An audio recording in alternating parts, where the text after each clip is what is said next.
은혜로우신 하나님, 몸도 마음도 연약하나 주님께서 주시는 새 힘 받아 살았습니다. 부어주시는 은혜로 험한 산길 헤맬 때에도 주님의 손 붙잡고 나아갈 수 있었습니다. 한이 없는 주님의 사랑을 어찌 이루 말할 수 있겠습니까? 지금까지 우리를 지켜주시고 인도하신 하나님, 참으로 감사합니다.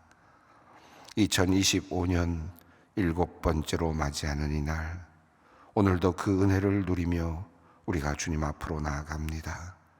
사랑의 하나님, 오늘도 우리의 무거운 짐을 주님께 맡기고 주님의 품 안에 살기 원합니다.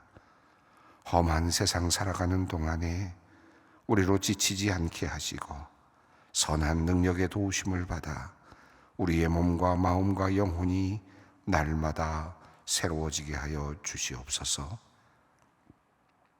날씨가 상당히 추워졌습니다. 밤새 추위로 힘들어했을 이웃들을 생각합니다. 갈 곳이 없어 노숙을 하던 이들이 이 밤을 어떻게 보냈을까 걱정이 됩니다. 난방이 잘 안 되는 작은 방에서 밤을 지새운 이들을 주님께서 긍휼히 여겨 주시옵소서. 몸의 기력을 주님께서 지켜주시고 감기나 병에 걸리지 않도록 주님께서 보호하여 주시옵소서.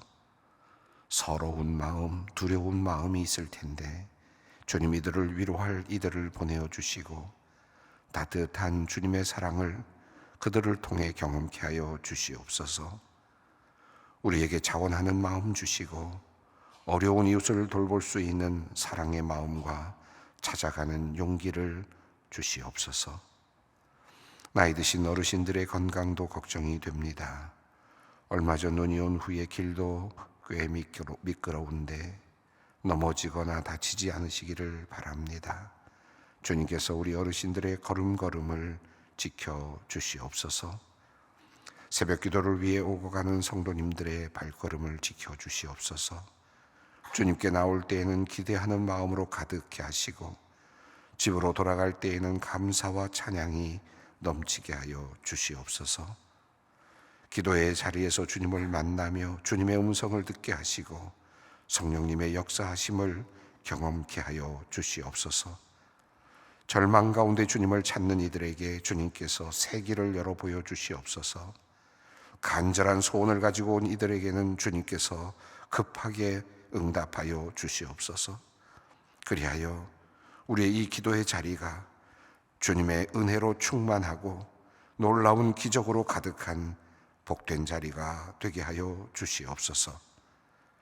하나님, 질병으로 고통받는 환우들을 긍휼히 여겨 주시옵소서.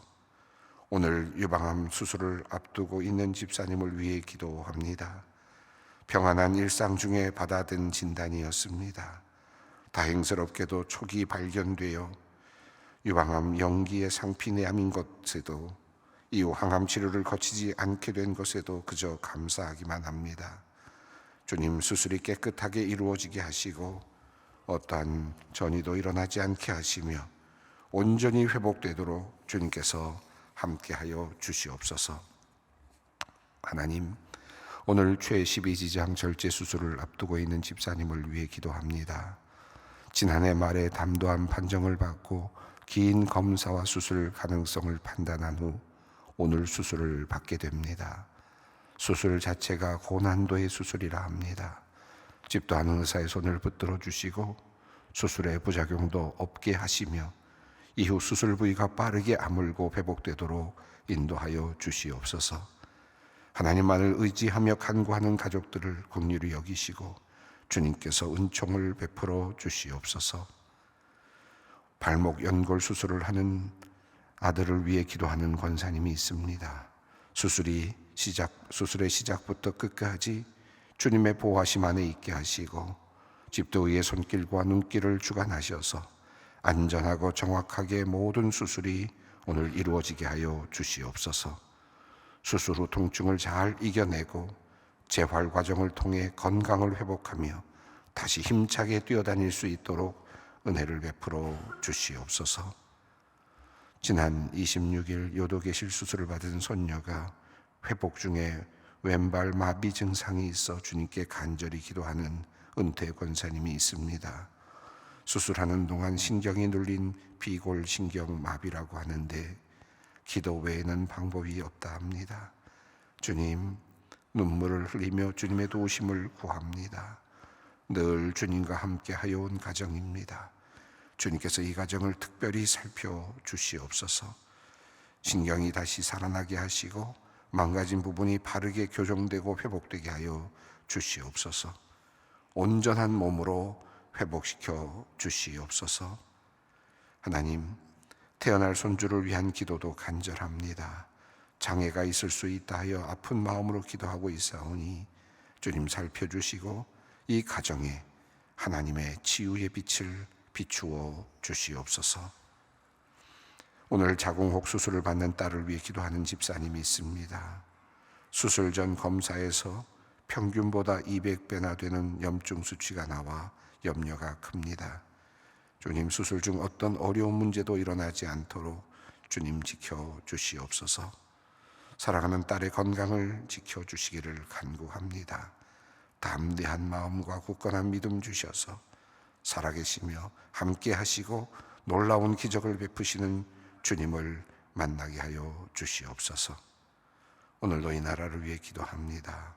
이 나라의 국토를 지키는 국군 장병들이 이 나라를 잘 지켜내도록 주님 인도하여 주시옵소서. 군대의 사기가 충천케 하시고 나라 사랑의 마음이 넘치게 하여 주시옵소서. 이 땅이 주님의 은혜 가운데 안전하게 보호되게 하시며 혼란스러운 전국이 속히 회복되고 그리고 또 주님께서 기뻐하시는 길로 나갈 수 있도록 은총을 베풀어 주시옵소서. 이제 말씀을 듣고자 합니다. 성령님께서 우리의 마음을 새롭게 하여 주시고 귀를 열어 주시옵소서. 바르게 듣게 하시고 바르게 살게 하옵소서. 우리 주 예수 그리스도의 이름으로 기도드립니다. 아멘. 예, 오늘의 말씀입니다. 누가복음 8장 45절로 48절까지 말씀입니다. 누가복음 8장 45절로 48절까지 말씀을 함께 읽겠습니다. 예수께서 이르시되 내게 손을 댄 자가 누구냐 하시니 다 아니라 할 때에 베드로가 이르되 주여 무리가 밀려들어 미나이다. 예수께서 이르시되 내게 손을 댄 자가 있도다. 이는 내게서 능력이 나간 줄 알미로다 하신대. 이 여자가 스스로 숨기지 못할 줄 알고 떨며 나와 엎드려 그 손댄 이유와 곧 나은 것을 모든 사람 앞에서 말하니 예수께서 이르시되 딸아 내 믿음이 너를 구원하였으니 평안히 가라 하시더라. 오늘 이 말씀은 지금 야이로의 딸을 고치기 위해서 가시던 예수님께서 그 사이에 끼어든 혈루증 환자가 예수님의 옷에 손을 대고 그리고 나음을 입었던 사건에 이어서 주님께서 반응하시는 그런 내용입니다. 예수님께서 갑자기 길을 가시다가 서셔서 그리고 누군가가 나에게 손을 댔다. 누가 내 옷에 손을 댔느냐라고 이렇게 말씀을 하시는 장면이 이제 오늘 장면이죠. 지난 시간에 읽었던 말씀부터 쭉 이어지는 내용인데 이 내용은 샌드위치 구조를 갖고 있습니다. 그러니까 다시 말하면 이야기가 하나의 이야기가 전개되다가 야이로의 딸을 고치시겠다라고 하는 고치시는 이야기가 이렇게 전개되다가 중간에 다른 이야기가 하나 이렇게 들어가 있는 그런 경우입니다. 야이로의 딸을 고치려고 가시던 중에 도리어 혈루증을 앓던 여인이 사이에 끼어들어서 예수님으로부터 은혜를 입고 나음을 입었었던, 그리고 다시 야이로의 딸을 고치시는 이야기로 다시 전개되는 그런 형태를 가지고 있습니다. 우선 예수님께서는 지금 거라사 지방으로 가셨다가 다시 갈릴리 지방으로 돌아오셨던 것 같고, 그리고 그곳에서 많은 사람들로부터 환영을 받았고, 그 환영하는 사람들 중에는 아주 갈급했던 한 사람이 있었는데 그 사람이 바로 야이로였습니다. 이 회당장 야이로는 예수님을 자기 집으로 모시고 갑니다. 왜냐하면 자신의 딸이 지금 죽을 지경에 놓여 있었기 때문입니다. 모든 그런 체면도 다 내려놓고 예수님께 간절히 엎드려 무릎 꿇고 말 아래 엎드려서 예수님께 간청하고 예수님께서는 그 딸을 고쳐주시기 위해서 길을 나서셨습니다. 그런데 그 많은 사람들이 그곳에 있었기 때문에 밀치고 또 당기는 그와 같은 일들이 있었습니다. 지난번 읽었던 말씀의 그 42절을 보면 이는 자기에게 12살 된 외딸이 있어 죽어가미러라 예수께서 가실 때 무리가 밀려들더라 라고 이렇게 되어 있습니다. 그러니까 예수님이 수많은 군중들 사이를 지금 뚫고 지금 가고 계시는 장면이죠. 자, 그런데 예수님께서 지금 갑자기 오늘 본문을 보면 갑자기 내게 손을 댄 자가 누구냐라고 그렇게 지금 말씀하시면서 지금 서시는 겁니다. 예수님께서 내게 손을 댄 자가 누구냐라고 하는 말씀을 보면 이 42절에서 43절 44절이 앞선 본문입니다만은 혈루증 앓던 여인이 잠시 끼어들어서 지금 예수님으로부터 예수님의 옷에 손을 댔고 그리고 그 병이 나은 이야기는 우리가 지금 이 성경을 읽으면서는 전지적인 관점에서 읽기 때문에 이 여인에 끼어드는 것이 보이지만 그러나 그 당시에 함께 막 몰려가고 있었던 제자들이나 모든 다른 사람들의 관점에서 본다면 예수님은 지금 배를 타고 건너편에서 오셨고 그리고 야이로가 꿇어 엎드려서 예수님께 간절히 구했고 예수님께서는 그래서 야이로의 집으로 지금 막 가시던 중이었습니다. 그러면서 많은 사람들이 몰려들어서 지금 밀고 밀치는 그런 상황이었습니다. 그런데 43절과 44절은 우리가 그 사람들의 입장에서 본다면 모르는 이야기죠. 왜냐하면 이 여인만이 살짝 지금 끼어들어가서 예수님의 옷에 손을 댔기 때문에 그 당시에 제자들도 그렇고 당시에 밀려들고 있었던 수많은 사람들은 그 여인이 전혀 보이지 않았을 겁니다. 자, 그런데 예수님의 그 상황이 갑자기 돌변하는 겁니다. 갑자기 길을 가시다가 지금 서셨습니다. 예수께서 이르시되 내게 손을 댄 자가 누구냐라고 이렇게 물으시는 겁니다. 자, 그러니까 이 사람들의 입장에서 본다면 밀고 밀치고 있는 사람들의 입장에서 본다면 왜 예수님이 갑자기 이런 말씀을 하시나라는 그런 생각이 들지 않았겠습니까? 예수님의 옷에 손을 안 댔을 리가 없죠. 예수님과 이렇게 접촉이 일어나지 않았을 리는 없습니다. 그런데 사람들이 그 질문에 대해서 다 아니라고 하는데 이것은 그러니까 의도적으로 접촉하지 않았다 그런 뜻일 겁니다. 자, 그런데 베드로는 예수님의 이 말씀이 도대체 확실하게 이해가 안 된 겁니다. 도대체 이런 상황에서 예수님이 어떻게 이런 말씀을 하시나? 계속해서 접촉들이 일어나고 있는데 그래서 예수님께 하신 말씀이죠. 45절이 그 내용입니다. 함께 읽습니다. 예수께서 이르시되 내게 손을 댄 자가 누구냐 하시니 다 아니라 할 때에 베드로가 이르되 주여 무리가 밀려들어 미나이다. 무리들이 밀려들어서 밀고 있으니까 누가 어떻게 예수님을 안전하게 어떤 것도 터치가 되지 않도록 보호할 수 있었겠습니까? 그냥 예수님도 여러 사람들과 접촉이 일어나는 상황에서 지금 밀려가고 있는 상황인 거죠. 그러니까 베드로 입장에서는 예수님께서 이렇게 하시는 말씀이 이해가 되지 않는 겁니다. 왜 예수님이 지금 많은 사람들이 밀고 밀치는 상태에서 지금 여러 접촉이 일어나고 있는데 갑자기 서셔서 내게 손을 댄 자가 있다라고 말씀하십니까? 라고 하는 겁니다. 다시 말하면 수많은 접촉들 중에 예수님께서는 하나의 접촉에 지금 인지를 하셨습니다. 또 그것에 관심을 가지셨습니다. 수많은 사람들이 예수님의 옷에 부딪혔을 때 아마 예수님은 그거 다 아셨을지도 모르죠. 그런데 예수님께서는 그 중에서 하나의 접촉, 하나의 만남, 하나의 그 손대는 그런 하나의 그 시도에 예수님께서는 분명하게 인지를 하셨고 그것을 주목하고 계십니다. 자, 내게 손을 댄 자가 누구냐라고 이렇게 묻습니다.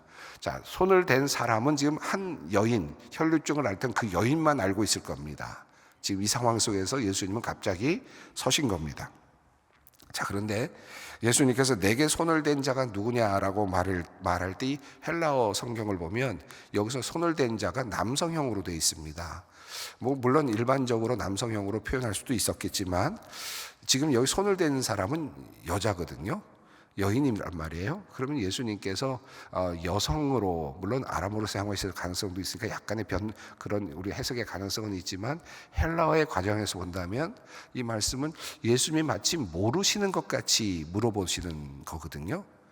그러니까 여성이 지금 손을 댔는데 어떤 여성이 내 옷에 손을 댔냐, 이렇게 말씀을 하시는 게 훨씬 더 그 여인에게는 훨씬 더 직접적인 하나의 그 암시가 될 수도 있었을 것 같은데, 예수님께서는 도리어 마치 모르시는 것처럼 남성형으로 지금 묻습니다. 내게 누가 손을 댔느냐.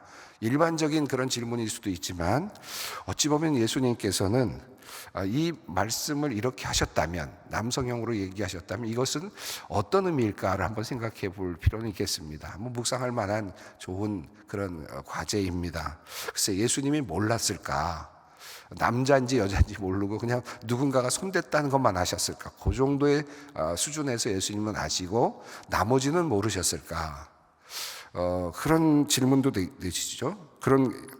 그런데 사실은 예수님께서 모르셨을 것 같지 않죠. 왜냐하면 예수님께서 능력이 나간 것을 분명히 알고 계시는 분이신데, 그리고 수많은 접촉 속에서도 예수님은 그 접촉의 하나의 접촉을 확실하게 알고 계시는 분이신데, 그 접촉이 누구로부터 일어났는지를 모르셨을 것 같지는 않습니다.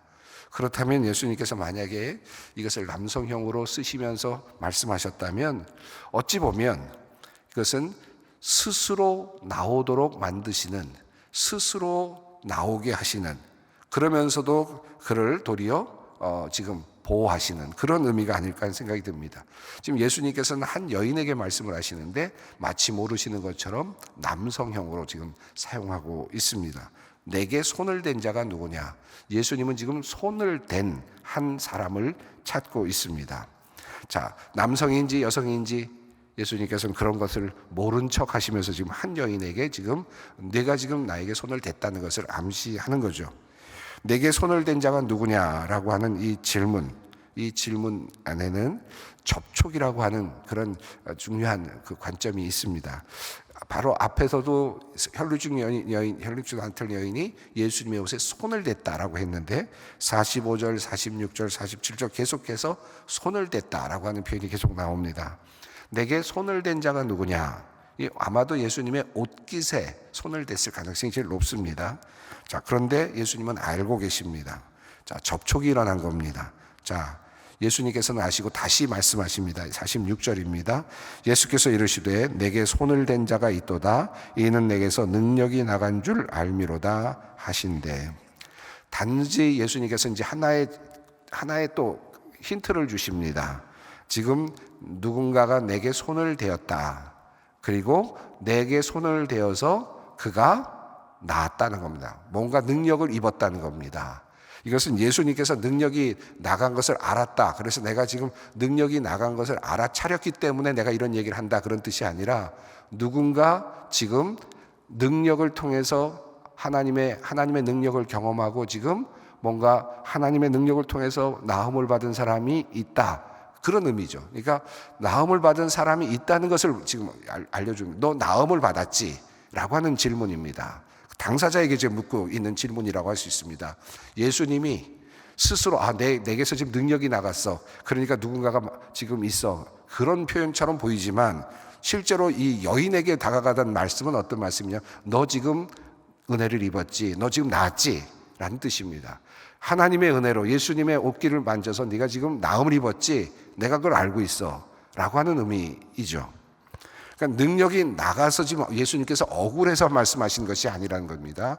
지금 능력을 받고 나음을 입은 그 여인에게 예수님께서 지금 도전하시는 말씀입니다. 너 지금 나았다. 내가 알고 있다. 너 나와 접촉이 있었다. 내가 그것을 알고 있다. 그 얘기죠. 자, 손을 댄 자가 있다라는 겁니다. 자, 이 47절입니다. 함께 읽습니다.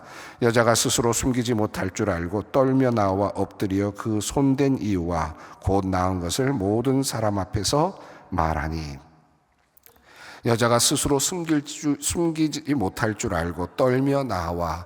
예수님께서 그 정도로 알아차리시고 말씀을 하시니까 자기에게 하시는 말씀인 것을 분명하게 알았을 겁니다.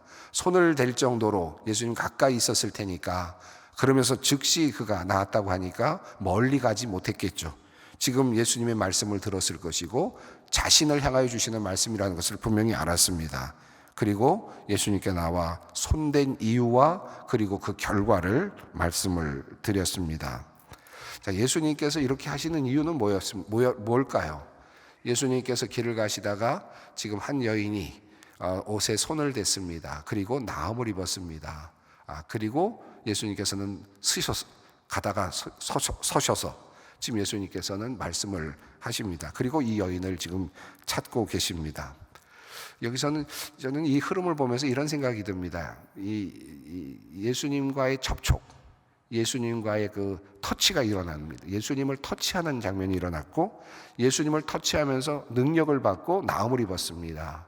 자, 여기까지는 이미 진행이 됐습니다. 지난 본문 말씀을 보시면 이미 예수님께 손을 대었고 옷가에 손을 대었고 혈류증이 즉시 나았다라고 말합니다. 그러니까 이미 효력이 발생했습니다.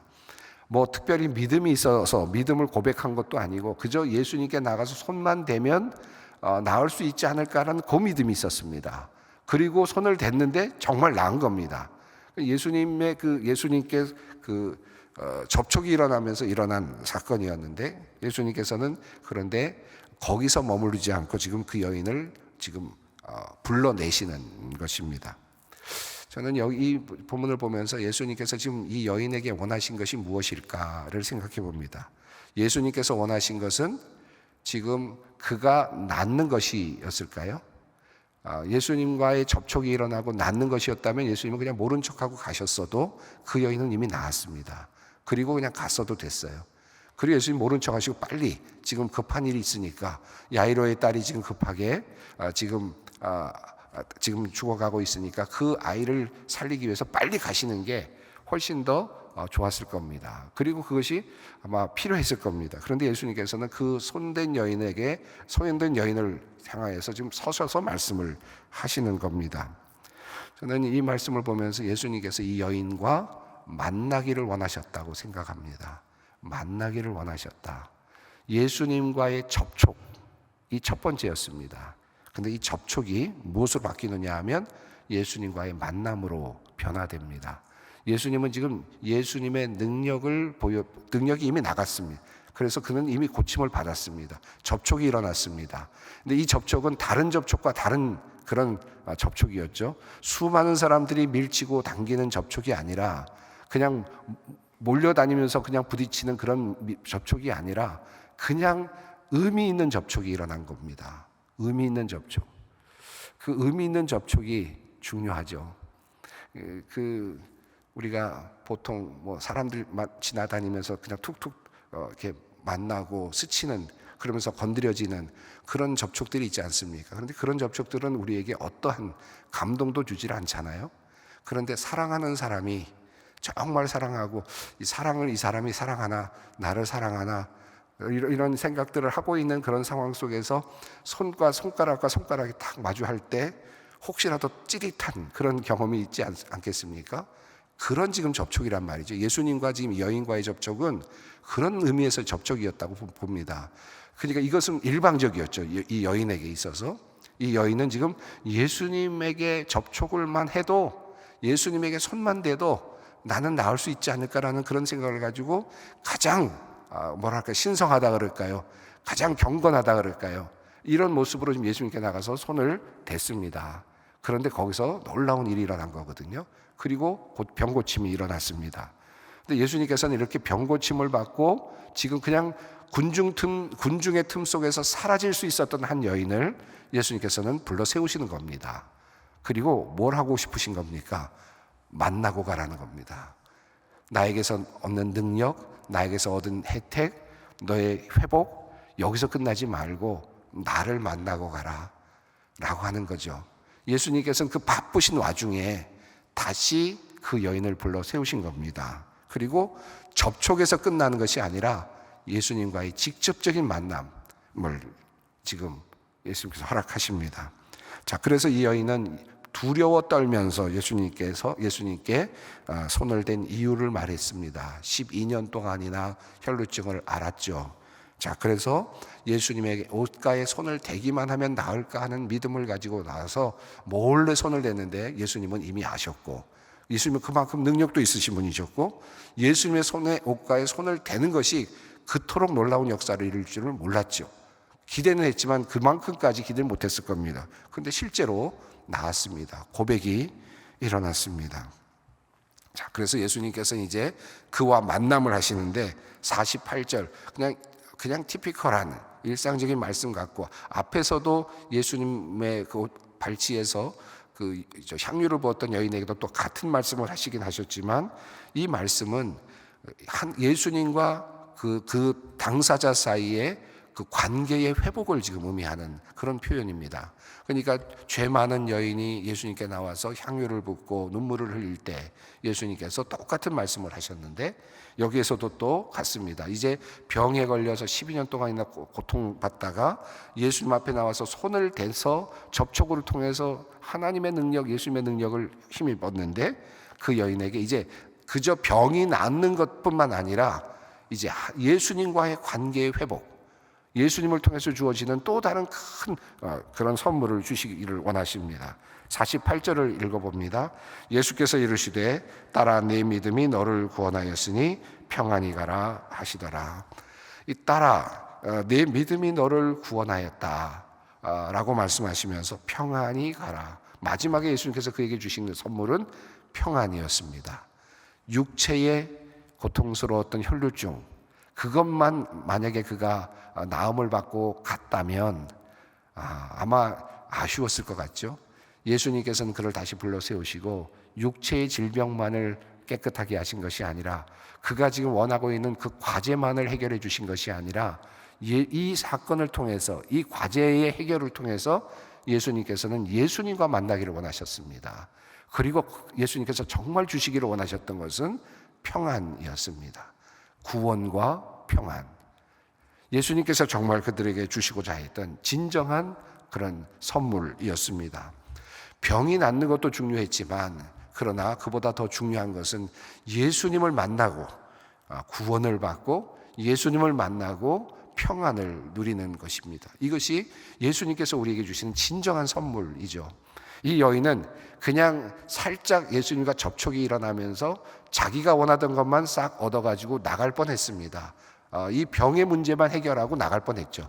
12년 동안 고생하면서 이 문제만 해결하려고. 그런데 여러분 생각해 보십시오. 만약에 이 문제만 가지고 해결하고 나갔더라면 인생에 또 다른 문제는 없었을까? 또 다른 병은 안 찾아왔을까? 또 다른 어떤 문제는 없었을까? 생각해 보면 이 여인은 그 과제는 해결했을지 모르지만, 그러나 앞으로 있을 수많은 또 다른 문제들은 또다시 아마 해결할 수 없었을 겁니다. 그런데 예수님께서 그에게 구원을 선물로 주시고 그에게 평안을 선물로 주십니다. 접촉도 중요합니다. 믿음을 가지고 접촉하는 이 행위도 너무나도 귀한 메시지가 있습니다. 우리가 예수님 앞에 수없이 많이 나오지만, 늘 기도의 자리에 나오지만 믿음을 갖고 나오고, 그리고 예수님의 옷가에 손을 대는 것과 같은 그런 만남이 일어난단 말이죠. 그런 만남이 일어날 때 기적이 일어났습니다. 그것도 매우 중요합니다. 그런데 우리가 예수님으로부터 은혜를 입은 다음에 예수님께서 원하시는 것은 예수님과의 만남입니다. 문제의 해결이 아니라 예수님과의 만남을 원하십니다. 우리가 때로는 예수님께 찾아와서 기도하고 문제 해결만을 원한 다음에 문제가 해결이 되면 바로 그냥 도망가듯이 그렇게 물러가는 경우들이 있죠. 그리고 또다시 문제가 생기면 또 간절한 마음으로 문제 해결하려고 나오는 경우가 있습니다. 그런데 예수님께서 원하시는 것은 문제 해결도 중요하지만 그 문제 해결을 통해서 무엇을 해야 되는가? 나를 만나라는, 예수 그리스도를 진정으로 만나라라고 하는 말씀입니다. 여러분, 우리가 어떤 문제가 해결될 때마다 이제 잘 됐다, 끝났다라고 돌아서는 것이 아니라 도리어 더 가까이 예수님과의 접촉을 넘어서서, 은혜를 입는 것을 넘어서서, 과제 해결을 넘어서서 예수님이 누구신가? 예수님은 정말 나에게 무엇을 주시는가? 그래서 예수님을 통하여 평안을 누릴 수 있었으면 좋겠습니다. 오늘 이 여인은 자신의 병도 고쳤을 뿐만 아니라 예수님께서 주시는 평안과 구원을 얻습니다. 함께 기도의 자리로 나아갑니다. 하늘에 계신 우리 아버지, 아버지의 이름을 거룩하게 하시며 아버지의 나라가 오게 하시며 아버지의 뜻이 하늘에서와 같이 땅에서도 이루어지게 하소서. 오늘 우리에게 일용할 양식을 주시고 우리가 우리에게 잘못한 사람을 용서하여 준 것 같이 우리 죄를 용서하여 주시고 우리를 시험에 빠지지 않게 하시고 악에서 구하소서. 나라와 권능과 영광이 영원히 아버지의 것입니다. 아멘.